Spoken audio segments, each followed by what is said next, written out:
دیکھیں میں نے پہلے بھی حالانکہ میری یہ بات عمران خان صاحب سے نہیں ہوئی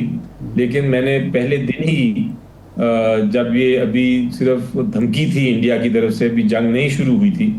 تو میں نے کہا تھا کہ وقت ہے بہت نازک وقت ہے آپ ایک آل پارٹیز کانفرنس بلائیں اور اس میں خان صاحب کو شامل کریں کیونکہ پی ٹی آئی اور خان صاحب ایک ہی ہیں. خان صاحب کے بغیر پی ٹی آئی یا ہم لوگوں کا فائدہ نہیں ہے. ہم تو پارلیمنٹ میں گفتگو کرتے رہتے ہیں. اے پی سی میں اگر آپ نے خان صاحب کو بلانا ہے ان کو گھنٹے 2 گھنٹے کے لیے پیرول دے کے بلائیں تاکہ وہ اس میں شامل ہوں. میرا موقف ابھی بھی یہی ہے. اگر اے پی سی بلاتی ہے حکومت لیکن عمران خان صاحب کو شامل نہیں کرتی تو بے معنی ہے وہ اے پی سی, پھر ہم اس میں نہیں شامل ہوں گے. ہم پارلیمنٹ میں تو ہیں وہاں ہی ہم پھر سارا اپنی کاروائی کریں گے. لیکن اگر خان صاحب کو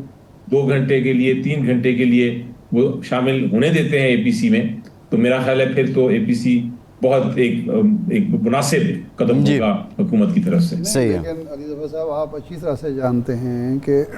ایک اس وقت حالات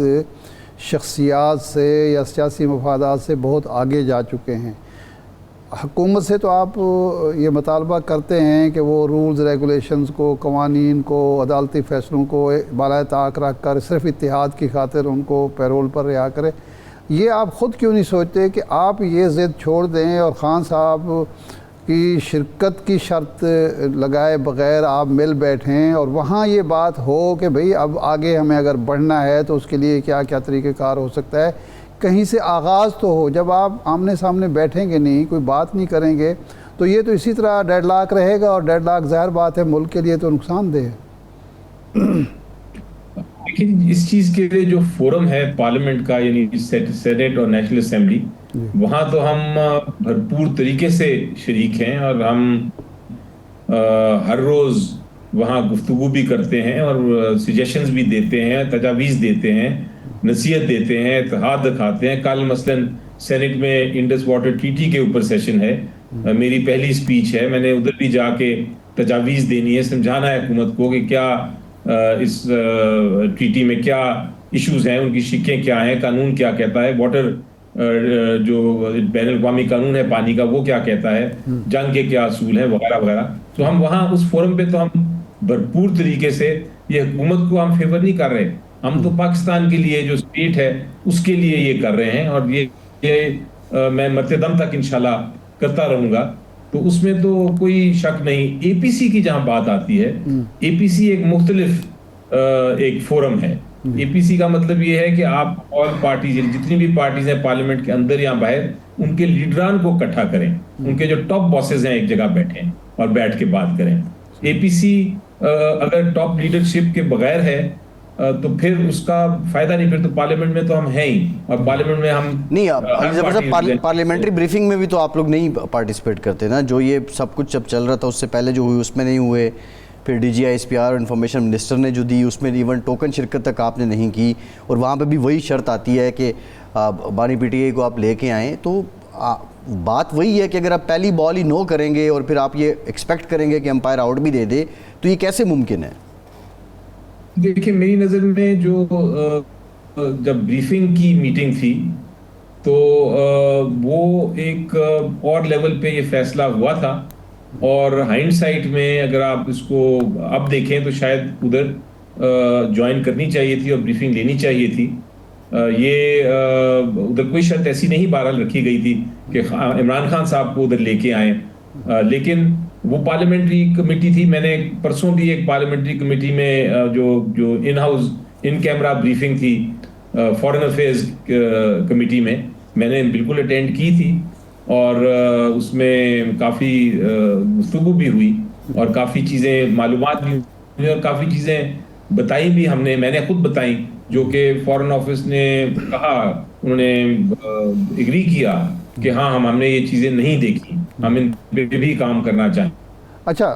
سنتاز معاہدے کا آپ نے ذکر کیا, ایک قانون دان کے طور پر رہنمائی فرمائے ہماری کہ انڈیا 2010 سے کئی دفعہ یہ بات کہہ چکا ہے, وہ جو ہے واٹر کمیشن ہے اس کو لکھ کے بھی دے چکا ہے کہ جی اس عرصے میں ایک تو وہ یہ کہتا ہے کہ بین الاقوامی معاہدہ کوئی بھی ہو وہ تاحیات نہیں ہوتا ہے، ایک مقررہ مدت کے بعد اس پر کچھ نہ کچھ نظر ثانی ہوتی ہے۔ دوسرا یہ ہے کہ جی پاکستان نے اس معاہدے کی خلاف ورزی کی ہے، اس نے جو ڈیم بنانے تھے دریائے سندھ پر وہ نہیں بنائے، اور اب ہمیں حق حاصل ہے، اور جب ہم بنانے کی کوشش کرتے ہیں جہلم پر یا چناب پر تو پاکستان کو اعتراض ہوتا ہے، کشن گنگا ہو یا دوسرے ڈیم ہوں۔ تو کیا اس میں کوئی لاجک ہے انڈیا کی کہ جی پاکستان کی طرف سے معاہدے کی خلاف ورزی ہوئی ہے اور اب اس پر نظر ثانی ہونی چاہیے؟ دیکھیں، پہلی بات تو یہ ہے کہ یہ معاہدہ ہوا تھا، 5 دریا تھے، 3 دریا جو تھے راوی، بیاس، ستلج، وہ ہندوستان کو دے دیے گئے تھے کہ آپ اس کا پانی استعمال کریں، اور 2 دریا کی کنڈیشن یہ تھی کہ وہ پاکستان استعمال کرے گا، اس کو کسی طرح اس کا ایک قطرہ بھی انڈیا نہیں استعمال کرے گا۔ تو پاکستان نے تو انلیکٹن اسپرٹ اس پہ فل اگری کر کے ان کو تینوں جو دریا تھے اس پہ ڈیم بنانے دیے، اور سارا پانی اب ہندوستان لے گیا۔ اب جب ایک بار ٹریٹی پہ امپلیمنٹ ہو جائے، اس پہ عمل درآمد ہو جائے، تو اس کو آپ کسی طرح قانون کے تحت واپس نہیں لے سکتے۔ اب آپ یہاں تو کہیں گے ٹھیک ہے ہم 5 کے 5 دریا کھول دیں گے، اپنے ڈیمز توڑ دیں گے، اور اس کے بعد آپ کہیں کہ ہم دوبارہ سے شروع کریں۔ اگر وہ نہیں آپ کرتے تو آپ کسی قسم کی ٹریٹی کی خلاف ورزی نہیں کر سکتے جس پہ عمل درآمد ہو گیا ہے۔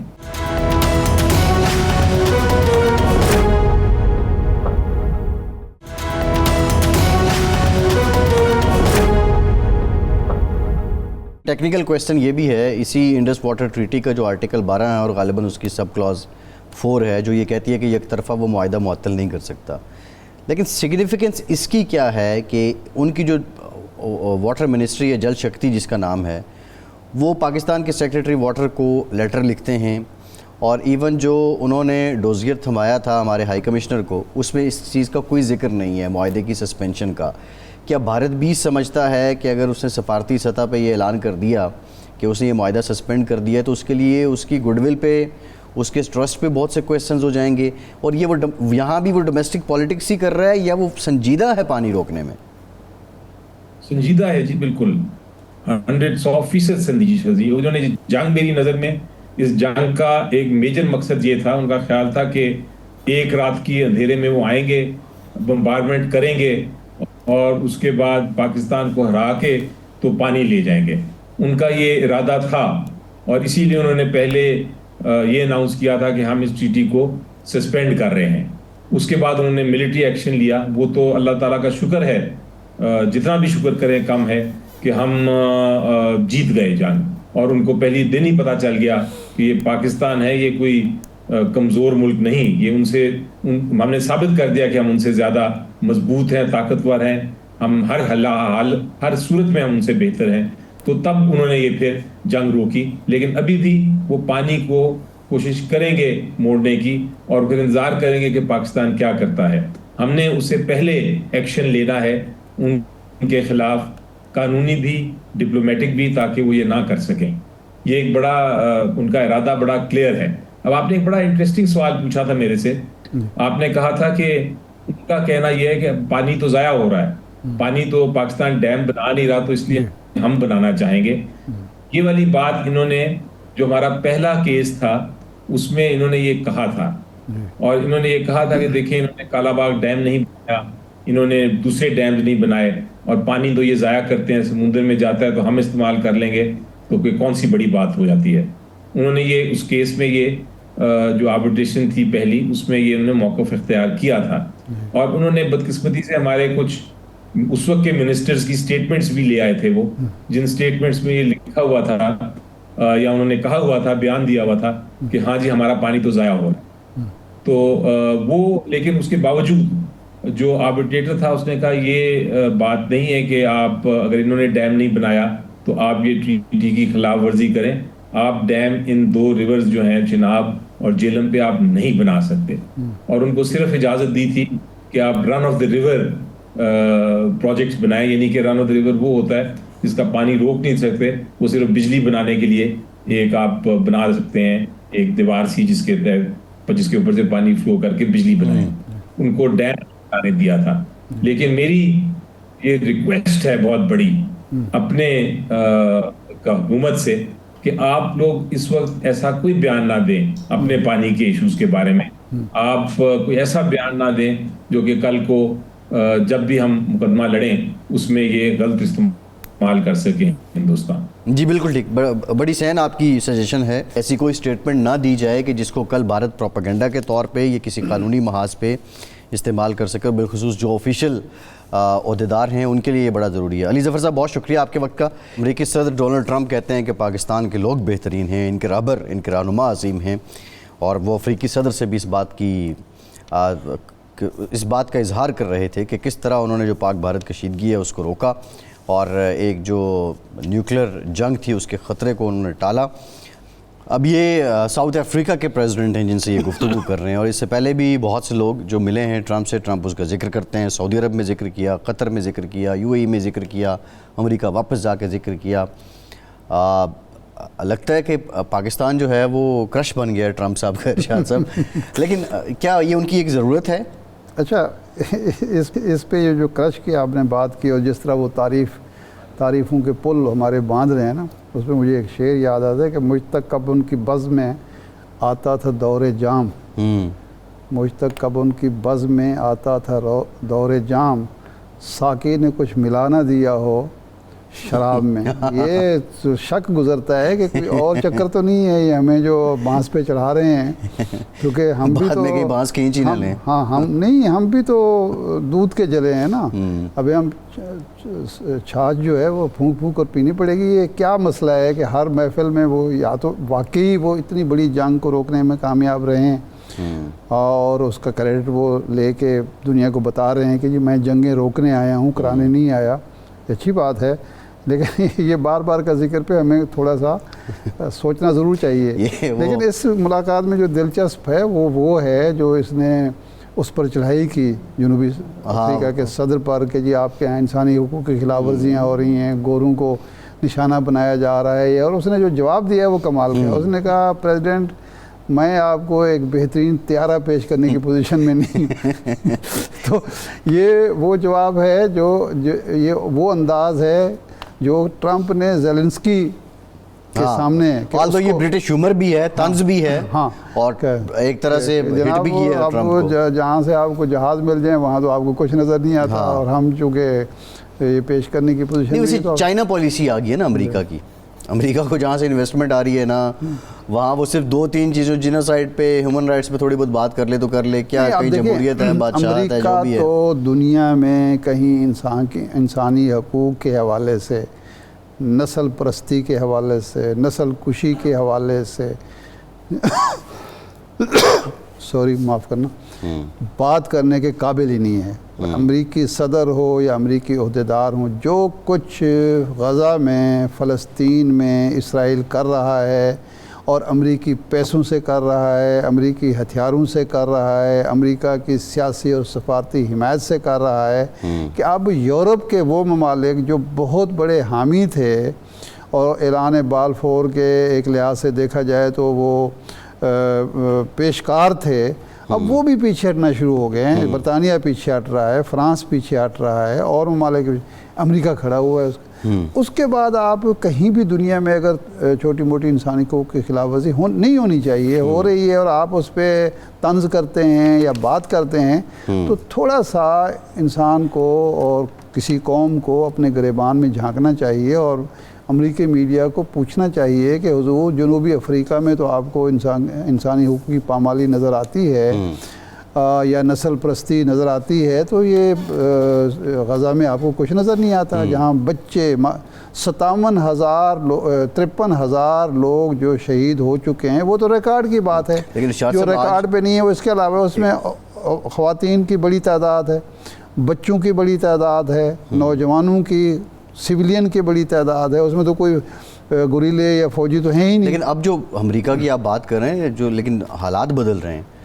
اب امریکہ میں اسرائیلی سفارتی عملے کے 2 لوگوں کو گولی مار کے قتل کر دیا گیا,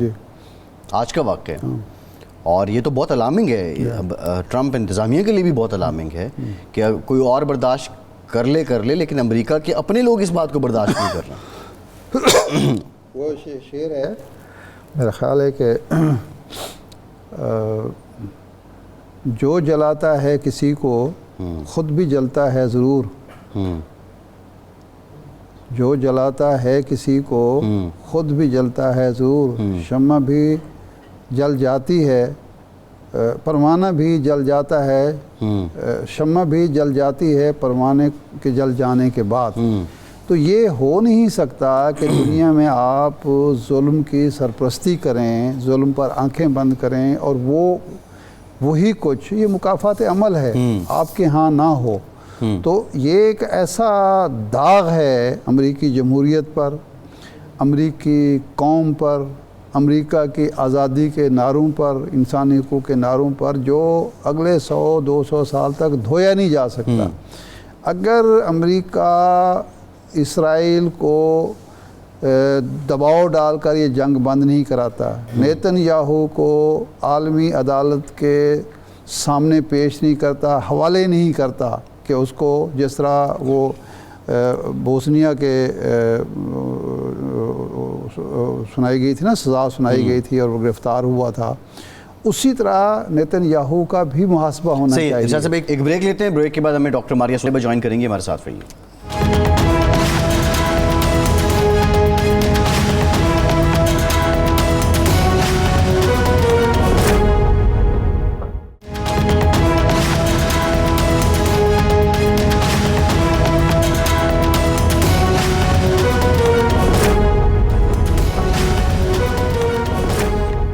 بریک کے بعد ایک بار پھر سے آپ کا خیر مقدم کرتے ہیں۔ ہمیں جوائن کیا ہے پاکستان کی معروف دفاعی تجزیہ کار ڈاکٹر ماریہ سلطان صاحبہ نے۔ ڈاکٹر صاحبہ، سٹیٹمنٹ آپ نے ٹرمپ کی سنی، ایک مرتبہ پھر انہوں نے پاکستان کی تعریف کی، بہترین لوگ ہیں، رہنما ان کے زبردست ہیں،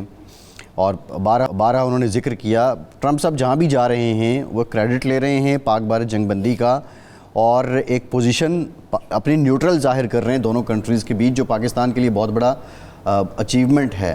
کیا یہ ٹرمپ کی ضرورت ہے کہ وہ یہ کریڈٹ لیں، یا ان کی اپروچ بڑی سنجیدہ ہے کہ وہ دونوں ملکوں کو اب ایکولی ہی ٹریٹ کریں گے؟ دیکھیں، اس میں 3 چیزیں ہیں۔ پہلی بات تو یہ ہے کہ اس میں کوئی شک نہیں ہے کہ وہ اپنی لیگیسی کو ڈھونڈ رہے ہیں، اور جو کچھ انہوں نے کرایا ہے یہ کوئی چھوٹی بات نہیں ہے،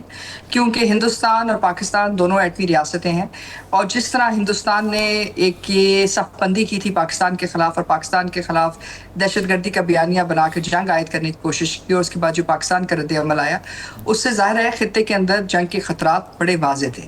دوسری بات یہ کہ ہندوستان جب سے ٹرمپ صاحب واپس آئے تھے، جے ڈی وینس صاحب بھی وہاں موجود تھے، اگر آپ دیکھیں تو جنگ کے بڑے حصے تک وہ وہاں ہی موجود تھے، لیکن ان کے پاس جو رد عمل آ رہا تھا ہندوستان کی طرف سے بڑا منفی آ رہا تھا۔ لیکن جیسے ہی پاکستان کی یہ جنگ آگے گئی، ہندوستان کے ساتھ جو رد عمل سامنے آیا اور بیان مرصوص کی جو کامیابی حاصل ہوئی، اس کے بعد آپ نے کیا دیکھا؟ اس کے بعد آپ نے یہ دیکھا کہ ہندوستان بڑی تیزی سے امریکہ کے پاس گیا اور انہوں نے جنگ بندی کرائی۔ اب اس جنگ بندی کو وہ کسی صورت جو ہے یہ نہیں کہہ سکتے کہ اس میں امریکہ کا کردار نہیں تھا، کیونکہ ہندوستان امریکہ کے پاس گیا۔ دوسری بات یہ ہے کہ جب وہ چلے گئے، جنگ بندی ہوگی، ہندوستان کی طرف پہلی دفعہ یہ ہوا ہے کہ ان کے پاس کوئی ایسا بیانیہ موجود نہیں، کوئی ایسی حقیقی جو ہے جنگی کامیابی موجود نہیں جس کے تحت وہ اپنے اندرونی دور کے اوپر اپنے جھوٹ کو آگے لے کے چلتے۔ تو یہ ان کو ایک بات جو ہے بہت مشکل پڑی ہے، اور یہی وجہ ہے کہ ہندوستان پہ جیسے پریشر آ رہا ہے کہ مودی صاحب کیوں ٹرمپ کے پاس گئے، تو وہ پریشر جو ہے ظاہر ہے ٹرمپ صاحب یہ واضح کرنا چاہ رہے ہیں کہ یہ خالی ان کی ایک کوشش نہیں تھی، بلکہ ایک سنجیدہ کوشش تھی جس کی وجہ سے انہوں نے دونوں ممالک کے درمیان ایٹمی جنگ کو روکا، تو اس کا کریڈٹ لے رہے ہیں۔ دوسری بات، ہندوستان کے ساتھ جو معاملات ہیں وہ اس طرح نہیں گئے جیسے آپ وہ چاہ رہے تھے، اور اس کا جو خمیازہ ہے ہندوستان بھگت رہا ہے۔ انہوں نے ہندوستان سے جتنی آئی ٹی انڈسٹری ہے اس کو کہا ہے کہ واپس امریکہ آئے۔ انہوں نے یہ کہا ہے کہ کسی صورت وہ جو ہندوستان کے ساتھ تجارت ہے وہ امریکہ کے اصولوں کے مطابق کریں گے، ہندوستان کے اصولوں کے مطابق نہیں کریں گے۔ اور تیسری طرف یہ کہ انہوں نے یہ بھی کہا ہے کہ پاکستان کے ساتھ جو ان کے روابط ہیں، مطلب پاکستان نے امریکہ کو ڈسکریڈٹ نہیں کیا کسی صورت میں ان کے کردار کو کسی اور چیز کے اوپر، تو وہ اس بات کی وضاحت بھی کر رہے ہیں اور یہ بات بھی کہہ رہے ہیں کہ انہوں نے ایک بہت بڑا عالمی کام ادا کیا. سنجیدہ یقینی طور پہ وہ اس کی ایک سنجیدہ کوشش ضرور کریں گے اور ساتھ ہی ساتھ امریکہ کا جو لیوریج ہے ہندوستان کے اوپر اس کو بھی استعمال کریں گے. یہ ایک چیلنج ہے جو ہندوستان کی حکومت کے لیے کہ وہ کس کو کیسے بیلنس آف کریں گے, کیونکہ اس وقت جو سب سے بڑا تجارتی ان کا جو مرکز ہے وہ امریکہ ہے. اور اب امریکہ یہ کہہ رہا ہے کہ جتنے بھی معاہدے کیے کمکاسا, لیما, بیکا, STA1, اب اس کا جو اہداف ہیں ان میں سے ایک بہت بڑا ہدف جو تھا وہ امریکہ کی دفاعی صنعت تھا. اب امریکہ کہہ رہا ہے کہ وہ دفاعی صنعت میں آپ حصہ بھی دیں اور اس کے مطابق چیزیں بھی خریدیں, بوئنگس بھی خریدیں, باقی چیزیں بھی خریدیں, مارکیٹ کو بھی اوپن کریں اور سنجیدگی سے امریکہ کے ساتھی بن جائیں. اب ہندوستان کے لیے ایک چیلنج ہے یہ, کیونکہ ہندوستان اس سے پہلے دوگلی گیمز کھیلتا رہا ہے, تو یہ ان تمام چیزوں کی عکاسی بھی کرتا ہے, ان کی خواہشات بھی ہیں, ان کا کردار بھی ہے, اور اس سے بڑھ کر ان کی جو اپروچ ہے اس خطے میں وہ یہی ہے کہ ہی وانٹس بزنس, اور وہ بزنس جو ہے وہ ہر حالت میں لیں گے, اور وہ رول جو ہے وہ بھی اپنی ٹرمز پہ لینا چاہتے ہیں, ہندوستان کی ٹرمز پہ نہیں. اچھا ڈاکٹر صاحب, اس میں ایک چیز ہے کہ کیا امریکہ اب اس پوزیشن میں ہے کہ وہ ایک عالمی قوت کے طور پر مسئلہ کشمیر حل کرائے تاکہ دوبارہ اس کو مداخلت کی ضرورت نہ پڑے اور یہ تنازع جو ہے ایٹمی تنازع میں تبدیل نہ ہو؟ ایک تو یہ سینیریو بنتا ہے. دوسرا یہ ہے کہ تجارتی مقاصد کے لیے بھارت اگر تیار ہو جائے وہ مراعات دینے کے لیے, وہ سہولتیں دینے کے لیے جو امریکہ مانگ رہا ہے یا ٹرمپ کی خواہش ہے, تو پھر وہ امریکہ جو ہے ٹرمپ کا امریکہ وہ پھر انڈیا کے ساتھ کھڑا ہو جائے جس طرح پہلے کھڑا ہوا تھا. تو اس میں سے کون سا امکان زیادہ قرینِ قیاس ہے, کون سا امکان مضبوط ہے؟ دیکھیں, آپ نے سوال بہت انٹرسٹنگ کیا ہے اور تھوڑا سا مشکل بھی ہے, پیچیدہ بھی ہے. پہلی بات تو یہ ہے کہ اس وقت ہندوستان تاریخی طور پہ سب سے کمزور ڈپلومیٹک پوزیشن پہ ہے, تاریخی طور پہ سب سے کمزور تجارتی پوزیشن کے اوپر ہے, جبکہ ہم سب جانتے ہیں کہ جی مودی اور امریکہ اور ہندوستان اور امریکہ جو ہے ایک دوسرے کے اسٹریٹجک پارٹنرز ہیں. لیکن اگر آپ تجارتی لحاظ سے دیکھیں تو جو 11 سال مودی کے گزرے ہیں اس سے ہندوستان کی اندرونی ڈویژنز تو بہت زیادہ ہوئی ہیں, لیکن بہت ساری جو چیزیں ہیں وہ فالسیفیکیشن آف ڈیٹا کے اوپر بیسڈ ہیں, یعنی کہ اتنی ترقی اندرونی طور پہ نہیں ہوئی میک ان انڈیا کے تحت جتنی کہ انہوں نے وعدے کیے تھے. ڈیموکریٹس نے بہت زیادہ رعایت دی تھی ہندوستان کی IT انڈسٹری کو, بہت ساری رعایت دی ان کے IT سیکٹر کو اور بوم لانے کے لیے, اور بہت ساری واٹس ایپ سے لے کے فیس بک سے لے کے بہت ساری جو مختلف جو امریکن IT فرمز تھیں اور IT جو جائنٹس تھے وہ ہندوستان ضرور آئے. لیکن ٹرمپ کے آنے کے بعد وہ واپس آئے. دوسری بات جو ہے ہم نے دیکھا ہے کہ جو پاکستان نے 15 لاکھ سائبر حملے ہندوستان پہ کیے, ان میں سے کوئی ہندوستان کی طرف سے کوئی واضح ڈیفنس نہیں آیا, کوئی رد عمل نہیں آیا, پاکستان کے اوپر کوئی سائبر اوفینسو نہیں آیا. تو اس کا مطلب یہ ہے کہ جو کہا گیا ہندوستان کی طرف سے وہ نہیں ہو سکا. اس کے علاوہ جو IT اور ٹیک وار کے اندر بھی جو وہ پروڈکشن چاہ رہے تھے کہ جتنی تیزی سے ہندوستان جو ہے یہاں ڈیفنس انڈسٹری کے علاوہ IT انڈسٹری کو بلڈ کرے, ہندوستان اس ٹیک وار کے اندر بھی چائنا سے بہت پیچھے ہے. اور چائنا کی جو ٹیک انڈسٹری ہے وہ بڑی فوکسڈ ہے چونکنگ کے اندر بھی, اور وہ مطلب اتنی تیزی سے آگے بڑھ رہے ہیں, اور ساتھ انہوں نے ویتنام کی مارکیٹ, ایسٹ ایشیا کی مارکیٹ, یہ ساری مارکیٹ لے لی ہے. سو امریکہ کو تجارتی طور پہ ہندوستان کو اپنا پارٹنر بنانے کے بعد وہ فائدے نہیں ہوئے جو ایکسپیکٹڈ تھے کہ جی ایک لو مارکیٹ ہے, اس کی جو لیبر کاسٹ ہے وہ کم ہے. لیکن لیبر کاسٹ کم تو ہے, لیکن امریکہ جو ہے بجائے اس کے کہ وہ ایک ڈیفنس جائنٹ بنتا یا ٹیکنالوجی جائنٹ بنتا, اس کی جو پوزیشن ہے وہ بڑی کلوزلی جو ہے چائنا نے وہ گیپ فل کیا ہے. اب یہ جو گیپ فل ہوا ہے وہ آپ کو اس وار میں بھی نظر آیا ہے, وہ اس صورتحال میں بھی نظر آیا ہے کہ جو مراد دی گئی, جیسے کہ اس وقت انڈیا کے جو IT آفیسر ہے اگر وہ امریکہ میں کام کرتا ہے تو اس کو انشورنس دینے کی ضرورت نہیں, اس کو امریکہ کے اندر ٹیکس دینے کی ضرورت نہیں. تو یہ ظاہر ہے جہاں ٹرمپ صاحب چاہ رہے ہیں کہ ٹیکس اور یہ تمام چیزیں جو ہے آگے جائیں, وہ دیکھ رہے ہیں کہ وہ اتنی کامیابی اس طرح نہیں جا سکی یا اس طرح نہیں بن سکی. ڈاکٹر صاحبہ جو بات آپ کر رہی ہیں, ڈاکٹر صاحبہ اس نے خیر ایکسپوز تو کیا ہے اور دنیا کے اندر ایک جو ٹاپک آف ڈیبیٹ ہے اس کو بھی بدلا ہے کہ ہائی ٹیک میں پاکستان نے جس طرح اٹیک کیے انڈیا اس کا دفاع نہیں کر سکا, جو کلیم کرتا ہے $200 بلین وہ صرف IT ایکسپورٹ سے کماتا ہے. But the question is that in سارے حالات کو دیکھتے ہوئے جو پاکستان کی فیور میں ہیں, جو کشمیر کاز کو فیور کر رہے ہیں, پرائم منسٹر آف پاکستان نے یسٹرڈے کہا کہ بھارت ابھی تک نیوٹرل مقام پہ مذاکرات کے لیے راضی نہیں ہوا. ڈپلومیٹکلی معاملات کو ایکسیلریٹ کیسے کرنا پڑے گا, کیونکہ ٹرمپ صاحب کو بھی ہم جو دیکھتے ہیں تو ان کے موڈ میں بھی کافی ٹویسٹ اینڈ ٹرنز ہیں. تو اس موقع کو کیا ہم تھوڑا تحمل سے کام لے رہے ہیں